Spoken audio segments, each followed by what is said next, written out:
Hello friends, তো good morning. তো কেমন আছো? আই হোপ সবাই ভালোই আছো। তো সকাল সকাল তো বেরিয়ে আসলাম নার্সিংহোমের উদ্দেশ্যে। নার্সিংহোমে এসেই তোমার ব্লগটা স্টার্ট করছি, বাট বাড়ি থেকে স্টার্ট করতে পারিনি। তার কারণে হচ্ছে বহুত পা যন্ত্রণা করছিল, কিন্তু সারা রাত্রি ঘুমই হয়নি আমার রাত্রিবেলা, ঠিক আছে।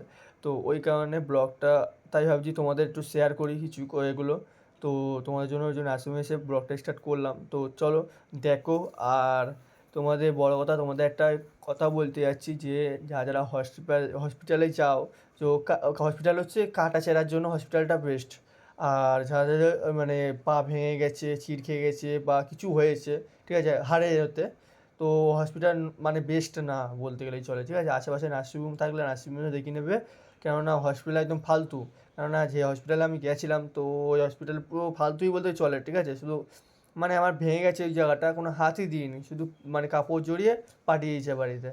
ওই কারণে আমার হসপিটাল পর্যন্ত, ওর জন্যে বাড়িতে এসে 2-3 দিন রেখেছিলাম, তো যন্ত্রণা মারাত্মক করছিল, ওই কারণে বাড়িতে এসে পুরো খুলে দিয়েছি। খুলে নার্সিংহোমে এসে তোমাদের দেখাচ্ছি ব্লগটা।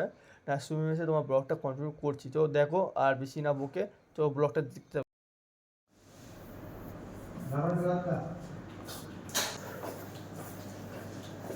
পাটা একটু ভারী ভারী হয়েছে তোমার।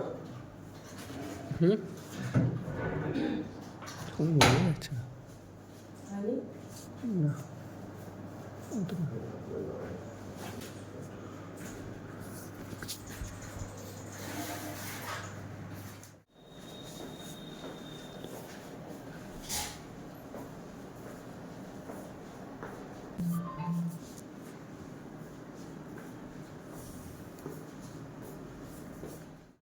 হ্যালো ফ্রেন্ডস, তো খুব বোরিং ফিল হচ্ছে, কেন 2 ঘন্টা ধরে বসিয়ে রেখেছিলো, ঠিক আছে, ওখানটায়। তো বসে আছি তখন থেকেই। আর অনেকগুলোই মানে পায়ে করেছে, ফটো তুলেছে, তো ওই কারণে তার মধ্যে একটু ভয়ও লাগছিলো। সামনে তো ওই কাঁচি টাচি রেখে দিয়েছে, কী করবে, সেটার জন্য ভয়ও লাগছিলো। চলো দেখো আর কী করা যাবে। চলো চলো চলো চলো। হ্যাঁ, তো বলছিলে শুরু করতে পারবে না কেন? পেয়েছো কাছে? ওটা কাছে বের করলাম।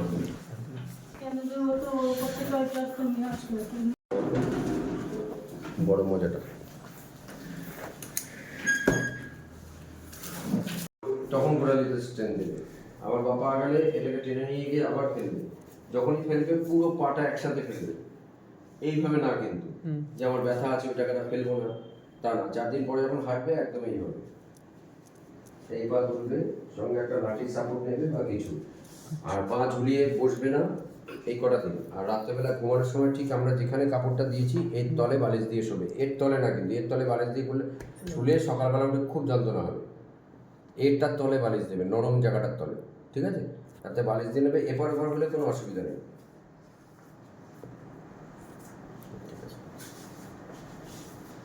ওকে ড্রাই করলাম কেন বলো তো, ওটা হ্যালো ফ্রেন্ডস, তো দেখতেই পেলে কীভাবে বোঝালো তো কিরম করে হাঁটতে হবে। তো ডাক্তাররা খুব হেল্পি বলতে ফ্রি মাইন্ডের, কেননা এমনি নার্সিংহোমে ডাক্তার ফ্রি মাইন্ডেই হয়, কেননা পয়সা নিচ্ছে, তো ফ্রি মাইন্ডেই হবে। তো এমনিও ভালো কাকুগুলো, খুব ভালো, ঠিক আছে। তো খুব ভালো বলতে গেলে খুব ভালোই মোটামুটি। তো অনেক কিছুই করলো, বলে এরকম পা এরকম করে ফেলবে না, ওরকম করে ফেলবে না, তো খুবই ভালো লাগলো। তো এখন যাব বাড়ির দিকে, তো প্লাস্টার কমপ্লিট। বাড়ি থেকে আবার একটু মাকে বোঝাচ্ছি কীভাবে করতে হবে, বাট আরেকবার ফটো তুললো। তো ফটো তোলার পরে তো বাড়ির দিকে যাব। ও দেখছে পাহাড়টা জুড়েছে নাকি, ওই জন্য একবার যাবো। চলো চলো চলো বাড়ির দিকে যাই। হ্যালো ফ্রেন্ডস, তো তোমাদের ব্লগের মধ্যে সব নাম্বার তো দিয়ে দিচ্ছি। যারা যারা মধ্যমগ্রাম থেকে দেখছো, তো সবাই এসো। যাদের মানে পা ভেঙে গেলে বা হয়ে গেলো, তো এখানটায় এসো। খুব ডাক্তারগুলো খুব ফ্রি মাইন্ডেরই আছে, ঠিক আছে। তো আর কি, যাই, টোটোতে উঠে গেলাম। তো নার্সিংহোম থেকে একটা টোটোও দিয়েছিলো আমাদের, ঠিক আছে, বাড়িতে যাওয়ার জন্য। তো খুব মানে হেল্পি, আর এমনিও ফ্রি মাইন্ড টাইপের, খুব ভালোই বলতে গেলে, ঠিক আছে, ডাক্তারগুলো। উহ, তো নাম্বারটা দিয়ে দিলাম, ওই যে নাম্বার আছে, ঠিক আছে। যারা যারা আসতে চাও, যদি আসতে পারো, মানে কোনো প্রবলেম হয় যদি, তো এখানে অনেক কিছুই হয়।